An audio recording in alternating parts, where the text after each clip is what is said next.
नमस्कार मित्रांनो, नर्सिंग एक ईश्वर सेवा मी आरोग्यदाता चॅनलमध्ये मी अक्षय तुम्हा सर्वांचं मनापासून स्वागत करते। मित्रांनो, तुम्ही जर आता माझ्या चॅनलवर नवीन आले असाल तर चॅनलला सबस्क्राईब करा, व्हिडिओला लाईक करा आणि शेअर करायला नक्कीच विसरू नका।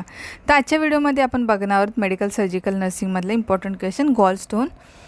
5 मार्काला हा प्रश्न विचारला जातो। चला तर मग व्हिडिओला सुरुवात करूया। तर पहिला आहे, गॉलस्टोन म्हणजे काय आहे? तर पित्ताशय दाहामुळे पित्ताशयात साठलेल्या पित्तरसात जंतू मिसळतात। गॉलस्टोन म्हणजे काय? तर पित्ताशय दाहामुळे पित्ताशय, ठीक आहे, त्याचा तो दाह होतो, त्या पित्ताशयामध्ये साठलेल्या पित्तरसात जंतू मिसळतात। या जंतूभोवती काय होतं? तर कोलेस्ट्रॉल म्हणजे पित्तक्षार असतात, कॅल्शियमचा थर जमतो आणि पित्ताचा खडा जो आहे तो तयार होतो, म्हणजे बाईल स्टोन तयार होतो। हा खडा मोठा व एखादाच असू शकतो किंवा हा जो खडा आहे पित्ताचा तो एखादाच असू शकतो किंवा लहान लहान अनेक खडे असू शकतात। हे खडे पित्ताशयातून बाहेर पडून पित्तनलिकेत येतात। म्हणजे काय होतं? ते हे कोलेस्ट्रॉलचे पित्तक्षार व कॅल्शियमचा थरही जमतो इथे आणि पित्ताचा खडा तयार होतो, बाईल स्टोन तयार होतो। हा खडा मोठा व एखादाच असू शकतो किंवा लहान लहान अनेक खडे असू शकतात। हे खडे पित्ताशयातून बाहेर पडून पित्तनलिकेत येतात। हे खडे काय होतात? तर पित्ताशयातून बाहेर पडतात आणि पित्तनलिका असे तिथे येतात। तेथे जर अडकले नाहीत तर हे सहजरित्या डिओडिनममध्ये जाऊ शकतात। परंतु खडा जर पित्तनलिकेत अडकून पुढे सरकू लागला तर पित्तशूल म्हणजे काय? तर बिलिअरी कॉलिक सुरू होतो।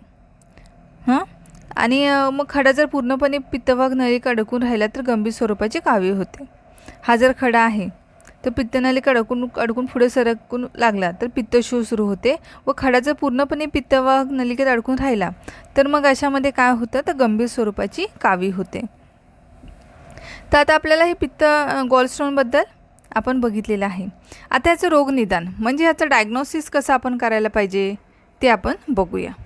तर रोगनिदानाच्या निश्चितीकरणासाठी कोलेसिस्टोग्राफी शिवाय अल्ट्रासोनिक स्कॅन करतात। म्हणजे आपल्याला आता काही म्हणजे दुखतं आहे किंवा त्रास होतो आहे तर मग ह्याचं रोगनिदान कसं करायला पाहिजे? तर रोगनिदान करताना काय करायचं? त्याचं निश्चित कारण कळण्यासाठी एक तर कोलेसिस्टोग्राफी होते किंवा अल्ट्रासोनिक सोनोग्राफी जे अल्ट्रासाऊंड असतात त्याच्यातून आपल्याला कळून येतं।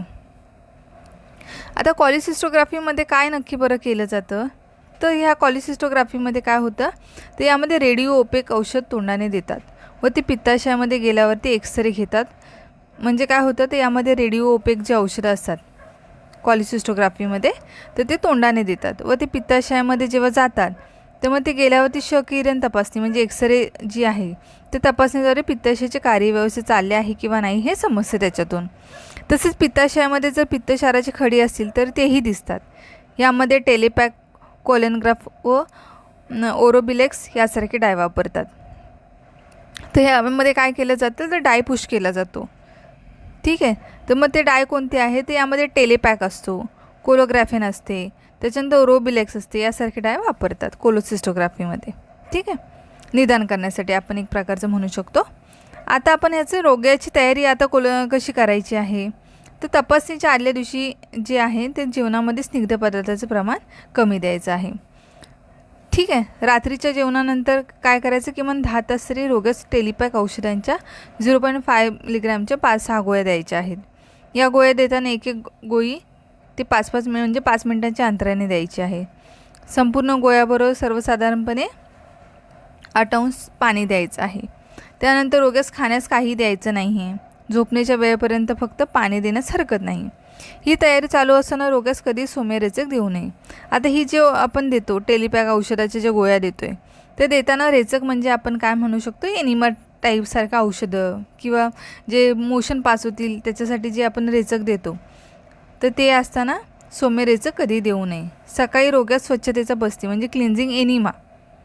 रेचक म्हणजे काय? तर ते सिरपमध्ये येतात किंवा टॅबलेटच्या स्वरूपातही रेचक असतात। तर मग ते आपण रोगात स्वच्छतेचा बस्ती म्हणजे क्लिन्झिंग एनिमा द्यावा। न्याहारी मग द्यायची नाही, खायला काही द्यायचं नाही आहे व त्यानंतर क्षकिरण विभागाकडे पाठवायचं आहे। तपासणीसाठी वेळ लागतो व ती होईपर्यंत काही खायचे नाही आहे। पाणी दिलंच चालते याबद्दल रोगस व नातेवाईकांना आपल्याला कल्पना द्यायची आहे। तर यामध्ये काय करायचं? तर आपल्याला ते रोग्याला जो आहे तो आपण काय करायचं आहे? तर पाणी देऊ शकतो, पण जोपर्यंत ती प्रोसिजर होत नाही आहे, एक्सरे करून होत नाही आहे तर तोपर्यंत आपल्याला रोग्याला काही खायला द्यायचं नाही आहे, पाणीसुद्धा द्यायचं, म्हणजे पाणी देऊ शकतो असं आपल्या नातेवाईकांना सांगायला पाहिजे. कधी कधी पेशंटला सवय नसते उपाशी राहायची वगैरे, मग त्याच्यामध्ये आपल्याला त्याला पाणी द्यायचं आहे, थोडंसं लागेल तसं, आणि आपल्या नातेवाईकांना रुग्णाच्या सांगायचं आहे. त्याच्यानंतर आहे उपचार. तर ह्याच्यामध्ये उपचार काय करायचा आहे, तर ॲक्यूट कोलोसिस्टायटिसमध्ये काय करायचं, रोग्यात झोपवून ठेवायचं आहे. वेदनाशमक औषधं द्यायची आहेत. त्याच्यानंतर जंतुसंसर्ग असतो म्हणून टेट्रासायक्लिनसारखे अँटीबायोटिक सुरू करतात. ॲक्यूट कोलोसिस्टायटिस जेव्हा आपण तेव्हा काय करायचं, रोग्यात झोपवून ठेवायचं आहे.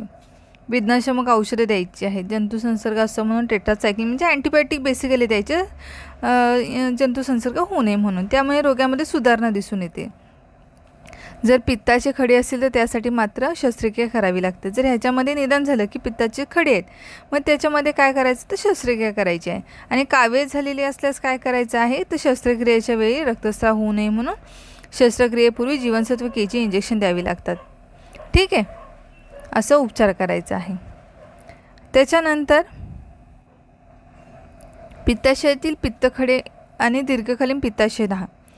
तर यामध्ये ज्यामध्ये पित्ताचे खडे नाहीत असे रोगी औषधोपचाराने बरे होतात. आता यामध्ये काय होतं, तर पित्ताचे खडे नाहीत अशी रोगी काय होतात, औषधोपचाराने बरे होतात. अशा रोग्यांना कमी तिखट मसालेदार पदार्थ नसलेले आहार द्यायचा आहे. तसेच तळलेले पदार्थ आहारातून वर्ज्य करायचे आहेत बेसिकली. म्हणजे पित्ताचे खडे नाहीत असं जर आपल्याला डायग्नोज झालं, तर मग हे लोक, आता कोलोसिस्टोग्राफीची आपण माहिती बघितली. ठीक आहे, मग यामध्ये जर खडे नसतील तर मग काय करायचं, मसालेदार पदार्थ नसलेला आहार द्यायचा आहे. तसेच तळलेले पदार्थ आहारातून कमी करायचे, वर्ज्य म्हणजे कमी करायचे आहेत, काढून टाकायचे ते. त्याच्यानंतर पित्तखडामुळे होणारे विपरीत परिणाम, कॉम्प्लिकेशन ऑफ बाईल स्टोन, म्हणजे ह्याच्यामध्ये काय होतात, किंवा गॉल स्टोन, ह्याच्यामध्ये काय होतं, त्या ॲक्यूटमध्ये काय होतं, कॉलिसिस्टायटिस होतो, ॲक्यूट कोलिसिस्टायटिस, बिलियरी कॉलिक, त्याच्यानंतर कावी होऊ शकते, पित्ताशयाचा कर्करोग होऊ शकतो, कार्सिनोमा ऑफ गॉल ब्लॅडर हे होऊ शकतात.